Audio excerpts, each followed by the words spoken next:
इस वक्त हमारे साथ कमलजीत सहरावत हैं, जो कि पूर्व में मेयर भी रही हैं और वर्तमान में पार्षद भी हैं बीजेपी की। मैम, जो कुछ घटना देखने को मिली है, अब तो सदन स्थगित हो चुका है कल तक के लिए, लेकिन बहुत ही शर्मनाक स्थिति है। हाथापाई हुई, एक दूसरे को मारा गया, पीटा गया, सदन की संपत्ति को भी नुकसान पहुंचा। किस तरीके से देखा जाए अब इस पूरी कार्रवाई को? देखिए, किसी भी सिचुएशन में इस सारी जो हुआ है इसको जस्टिफाई नहीं किया जा सकता। वास्तव में दिल्ली की जनता ने जिस चीज के लिए निगम पार्षदों को चुनकर भेजा था, वो ये दिन और नहीं था कि इस तरह का काम होता। लेकिन कितनी बड़ी मजबूरी है कि डबल स्टैंडर्ड से हाउस चल रहे हैं। पहले दिन ही इस तरह के काम किए जा रहे हैं। मेयर के चुनाव में ये तय हो गया था कि कोई कैमरा फोन अंदर लेकर नहीं जाएगा, ताकि सीक्रेट वोटर का प्रोटोकॉल जो उसको ब्रीच ना किया जाए। बल्कि आम आदमी ने बोला कि पेन भी लेकर नहीं जाएंगे, पेन में भी कैमरा हो सकता है। हमने कहा बिल्कुल ठीक है, हो सकता है, पेन भी नहीं लेकर जाना। मेयर डिप्टी मेयर में फॉलो हुआ। स्टैंडिंग में आती मेयर में हमने बोला कि सब मोबाइल लेकर भी जा सकते हैं। हमने कहा जी फोटो खींचेंगे, बाहर भेज रहे हैं, कहती हाँ कर सकते हैं, वो उनकी मर्जी है, मेरी तरफ से कोई रोक टोक नहीं है। हमने ऑब्जेक्शन करना शुरू किया, उन्होंने काउंटिंग को शुरू करा दिया 1 2 3 करके, और बैलेट बॉक्स में वोट डलनी शुरू हो गई। हम बार बार विरोध करते रहे, उन्होंने नहीं सुना। आखिर में हमें वेल में जाके वोटिंग को कहना पड़ा कि रोकिए। मैम, लेकिन उनका ये तर्क है आम आदमी पार्टी का, और अभी मेयर ने भी प्रेस कॉन्फ्रेंस की, कहीं एक्ट में नहीं लिखा है कि आप मोबाइल नहीं ले जा सकते, कोई कानून नहीं है कि आप मोबाइल का इस्तेमाल नहीं कर सकते। आप खुद मेयर रही हैं, क्या इस तरह का कोई प्रावधान है या नहीं? मेयर को ये तो पता होगा कि सीक्रेट वोटिंग का मतलब क्या होता है। सीक्रेट वोटिंग का है मतलब आप बाहर लाके किसी को नहीं दिखा सकते, आप अंदर से किसी को फोटो खींच के नहीं भेज सकते, ये तो होता है। एक्ट जब बना था उस टाइम मोबाइल थे ही नहीं। एक्ट में ये कहाँ लिखा है ले जा सकते हैं? अगर ये लिखा, वो कह रही है नहीं लिखा कि भाई नहीं ले जा सकते, तो ये कहाँ लिखा है कि ले जा सकते हैं? और मेयर में आपने क्यों फॉलो किया? आपको तो तभी कहना चाहिए था कि नहीं जी कोई दिक्कत नहीं है, पेन भी ले जाओ, सारी चीजें ले जाओ।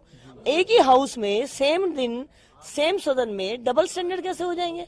ये भी बात कही गई है मेयर के द्वारा कि रेखा गुप्ता बीजेपी की पार्षद और अमित नागपाल की तरफ से सारी हदों को तोड़ा गया है। माइक को तोड़ा गया, बैलेट बॉक्स को तोड़ा गया, बैलेट की पर्चियों को फाड़ा गया। तो उनके खिलाफ सख्त कार्रवाई भी मेयर के द्वारा उठाई जा सकती है कल, अब जब बैठक शुरू होगी तो। एक तो मैं पिछले 23 घंटे में मेयर मैडम का बिहेव देख के ही हैरान हूँ कि वो मेयर बनी है कि डिक्टेटर बनी है। हम भी बने थे और भी बने हैं। वो कहती हैं आपको सदन से फिकवा दूंगी। मतलब एक तो पार्लियामेंट्री लैंग्वेज यूज करनी चाहिए। आप मेयर की चेयर पर हैं। दूसरी बात, जो हद तोड़ी गई आपकी तरफ से तोड़ी गई। जब वोटिंग रुकी 4-5 घंटे के लिए, आपको जब आपने फिर खुद ही कहा हाँ ठीक है मोबाइल हम यूज नहीं करेंगे, इसका मतलब आपने महसूस किया ना कि आपका डिसीजन गलत था, वरना आप अड़िग रहते उस बात के ऊपर। आपने खुद ही अपने निर्णय को वापस लिया। और उसके बाद जब हमने कहा 1 नंबर से वोट कराएं, 23 घंटे में 7 घंटे 13 बार एडजॉइंट होके 15 मिनट की कह के गई तो 1.25 घंटे में आई, 1 घंटे की कह के 2.5 घंटे में आती है। ये मेयर का मुझे लगता है कि उन्हें ये भी देखना चाहिए कि उस एक्ट में पार्लियामेंट जो एक्ट है उसमें मेयर का क्या क्या लिखा हुआ है। मेयर का ये कभी नहीं होता। जिस तरह से डिक्टेटरशिप उन्होंने दिखाई है कल, तो कोई अनपार्लियामेंट्री काम नहीं हुआ है। हमें बोलने नहीं दिया जा रहा था, हमारे माइक बंद थे। तब जाके रेखा जी ने उस माइक को लेने की कोशिश की और हमें माइक नहीं दिया गया, तो उस चीज में ये सारा इंसिडेंट हुआ। अब कल दोबारा शुक्रवार को बैठक बुलाई गई है। मौजूदा हालात में क्या आपको लगता है कि सदन चल पाएगा? उन्होंने साफ कह दिया है कि जहां से आप लोग बात कर रहे हैं कि शुरुआत से वोटिंग होनी चाहिए, उन्होंने कह दिया कि 51 वोट जो डल चुके हैं वहीं से दोबारा से वोटिंग होगी, किसी भी तौर पर दोबारा पहले से वोटिंग नहीं कराई जाएगी। अब मेयर मैडम को लीगल ओपिनियन की जरूरत है। कोई चुनाव ऐसे भी होता है क्या किश्तों में होगा? वो तो कल ही नहीं हो सकता था और अब तो वो 1 दिन बाद की बात कर रहे हैं।